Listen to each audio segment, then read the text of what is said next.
Loh, tes, tes, cek, tes. Nah, beberapa dari teman-teman pasti pernah melihatnya di daerah masing-masing, atau di TV, atau di SeaWorld, atau mungkin di YouTube. Ya, kebetulan sekali yang teman-teman lihat sekarang ini. Ini adalah belangkas, atau ketam ladang, atau kepiting tapal kuda. Dan ada juga yang menyebutnya kepiting mimi, yang merupakan anggota suku Limulidae. Dan satu-satunya wakil dari keluarga prasejarah, Hipposurida, yang masih bertahan hidup di planet kita hingga saat ini.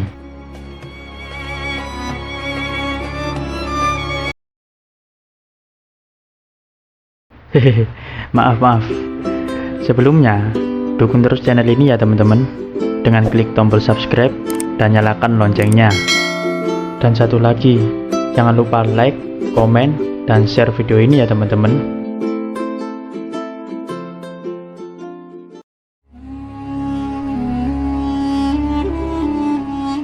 Pada bulan dimana malam bersuhu hangat, terutama pada saat bulan purnama, belangkas muncul dari laut ke daratan untuk kawin dan bertelur. Kemunculan mereka di pantai sudah ditunggu oleh tim peneliti yang akan menangkap ratusan ribu belangkas dan membawa mereka ke laboratorium untuk memanen darah ningrat mereka, kemudian mengembalikannya lagi ke laut. Kenapa disebut ningrat? Karena darah mereka berwarna biru. Ningrat berdarah biru. Meskipun belangkas hidup di laut dan sering disebut kepiting, tapi mereka lebih dekat hubungannya dengan arachnid, seperti laba-laba dan kalajengking. Dan mungkin mereka kerabat terdekat dari trilobite. Belangkas dapat hidup sampai lebih dari 20 tahun, selama mereka dapat menghindari dari serangan predator. Predator mereka lumayan banyak. Telur dan belangkas remaja dikonsumsi dalam jumlah besar oleh burung camar, krustasea, dan ikan.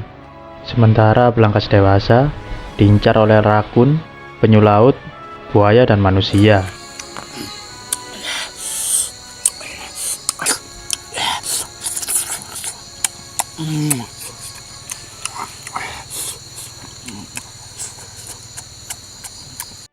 Banyak orang menganggap ekor mereka yang disebut telson mirip dengan ekor ikan pari dan memiliki kemampuan untuk menyengat.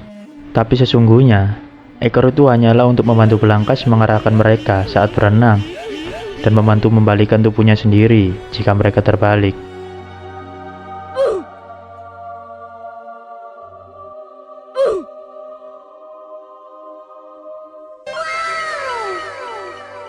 Uniknya, meskipun mereka sering terlihat berjalan di pasir atau di dasar laut, belangkas bisa berenang, tapi gaya berenang mereka tidak umum. Mereka berenang terbalik, dan mereka bisa hidup di luar air lebih lama dari kebanyakan ikan.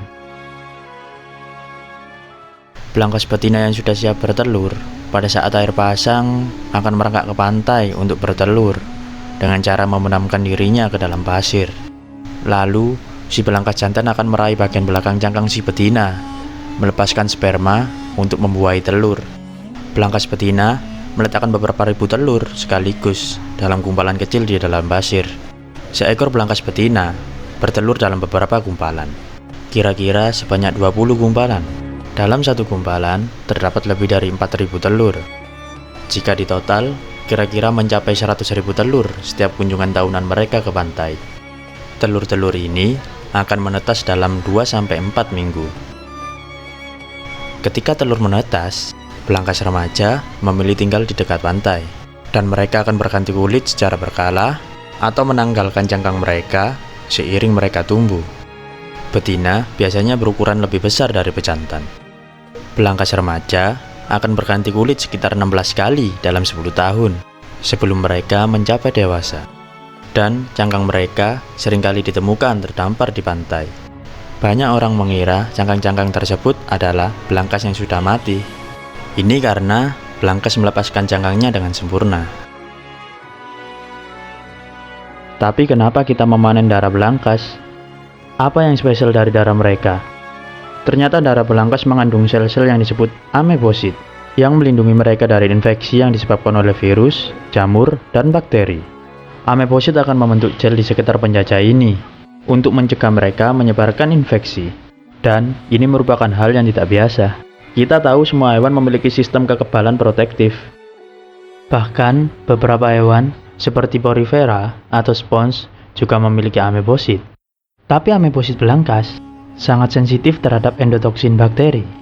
Endotoksin adalah molekul dari dinding sel bakteri tertentu, seperti E. coli. Sejumlah besar endotoksin akan dilepaskan ketika sel-sel bakteri mati, dan endotoksin dapat membuat kita sakit jika mereka berhasil memasuki aliran darah kita. Sementara itu, obat-obatan dan alat kesehatan yang kita andalkan mungkin telah terkontaminasi oleh bakteri, jadi kita harus mengujinya sebelum mereka menyentuh darah kita. Kita memang memiliki tes yang disebut Grimstein yang mendeteksi bakteri. Tetapi Grimstein tidak dapat mengenali endotoksin yang bisa muncul meskipun tanpa keberadaan bakteri. Jadi para ilmuwan menggunakan ekstrak yang disebut LAL atau Limulus amebosit lysate yang diproduksi dari darah belangkas yang dipanen untuk menguji endotoksin. Mereka menambahkan LAL ke sampel obat atau alat kesehatan, dan jika gel terbentuk, maka bisa dipastikan di situ terdapat endotoksin bakteri. Dan hingga hari ini, tes LAL digunakan secara luas di seluruh dunia. Dan jutaan orang, termasuk yang belum pernah melihat belangkas, secara tidak sadar sudah dilindungi oleh darah mereka. Dan jika kamu pernah disuntik, berarti kamu juga berutang budi kepada belangkas. Tapi bagaimana belangkas bisa memiliki keistimewaan darah nikrat ini? Seperti invertebrata lainnya, belangkas memiliki sistem sirkulasi terbuka. Ini berarti darah mereka tidak terkandung dalam pembuluh darah seperti darah kita. Sebaliknya, darah belangkas mengalir bebas melalui rongga tubuh dan bersentuhan langsung dengan jaringan tubuh.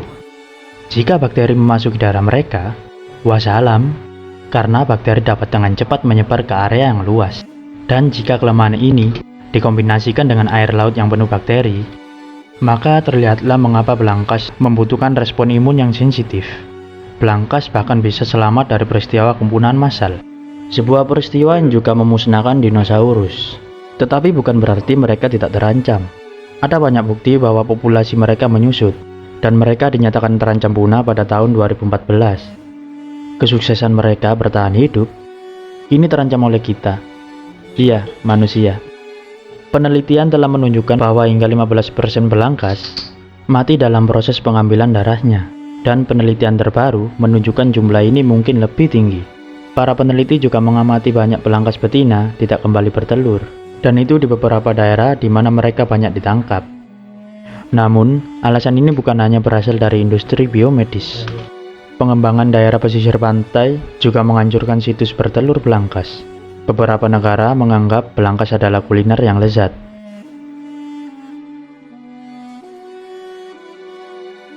Kini, beberapa peneliti telah mulai bekerja untuk mensintesis darah belangkas di laboratorium.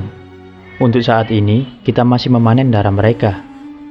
Tapi mudah-mudahan suatu hari nanti, hasil sintesis darah belangkas dapat menghilangkan ketergantungan kita pada darah makhluk purba ini. Terima kasih sudah menonton sampai menit ini. Jika suka pembahasan dari GF Studio, like video ini dan subscribe, karena like dan subscribe dari kalian akan membantu perkembangan dari channel ini. Terima kasih dan sampai jumpa di GF Studio episode selanjutnya.